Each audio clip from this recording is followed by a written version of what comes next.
ঘরে যদি আমরা দোকানের মতো এরকম পারফেক্টভাবে বনরুটি বানাই তাহলে কেমন হয় বলুন তো। তো আপনাদের সাথে এই রেসিপিটা এখন শেয়ার করছি। আসসালামু আলাইকুম, সবাই কেমন আছেন। প্রথমে হচ্ছে যে আমি এখানে ময়দা নিয়েছি হাফ কেজি পরিমাণ।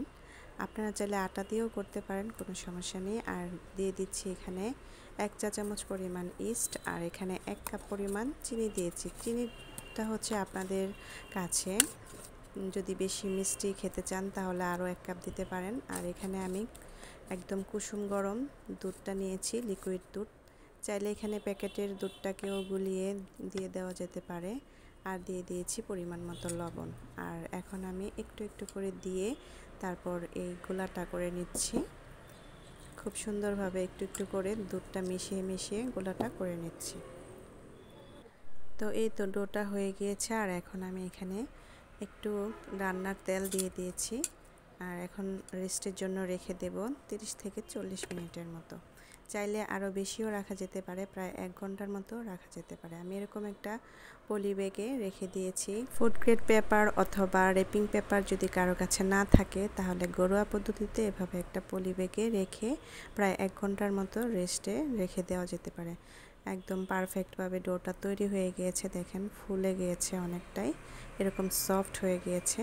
তো আমি আবারও হাত দিয়ে খুব ভালোভাবে মথে নিলাম। আর এভাবে একটা চাকুর সাহায্যে কেটে কেটে নিচ্ছি, গোলা তৈরি করে নেব। এই যে দেখুন, এরকম বল বল করে নেব। আর বলগুলো একটা ট্রেতে রাখবো। ট্রেতে রাখার পর আমি এখানে ওপর একটু ঘি দিয়ে দিচ্ছি, ঘি ব্রাশ করে দিয়ে দিচ্ছি। ঘিটা দিলে ফ্লেভারটা খুব সুন্দর আসে। তারপর আমি এখন আবারও একটা পলি ব্যাগের ভিতরে এটা ঢুকিয়ে নিচ্ছি। এই পুরাটাই আবারও রেস্টে রেখে দেব প্রায় আধা ঘন্টা বা 1 ঘন্টার মতো। এগুলো আবারও ফুলে যাবে। এই যে দেখুন, একদম ফুলে গিয়েছে। তো এখন আবার বের করে নিচ্ছি। তো বের করে নেওয়ার পর আবারও আমি ঘি ব্রাশ করে নিয়েছি। তার উপরে এখন আবার আমি একটা ডিম ব্রাশ করে নিচ্ছি।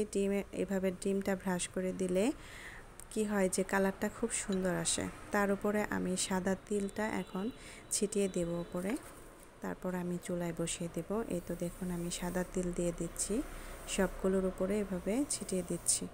দেখতে কিন্তু খুব সুন্দর লাগবে। আর আমি এখানে চুলার মধ্যে হাঁড়ি বসিয়েছি, তার মধ্যে একটা স্ট্যান্ড দিয়ে তারপর এখানে আমি ট্রেটা বসিয়ে দিয়েছি। আর এটাকে প্রায় 40-45 মিনিটের মতো বেক করতে হবে চুলার মধ্যে। আর বেক করার পর দেখেন কালারটা কত সুন্দর এসেছে আর কতটা সফট আর নরম হয়েছে। আমি আপনাদেরকে এই যে এভাবে ছিঁড়ে দেখাচ্ছি, ভিতরটাও কতটা সফট হয়েছে। একদম বাজারের বনরুটির মতো হয়েছে, অনেক সফট হয়েছে। আমরা চাইলে এটা ক্রিম দিয়েও খেতে পারি, সব কিছু দিয়েই খাওয়া যায়। আর এটা হচ্ছে একদম পরিষ্কার, পারফেক্ট।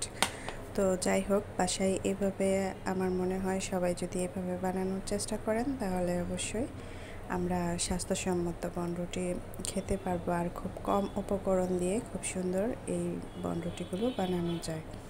তো কেমন হলো আমার এই বনরুটিটা আপনারা আমার কমেন্টে জানিয়ে যান। আর ভালো লাগলে অবশ্যই লাইক দেবেন। আল্লাহ হাফেজ।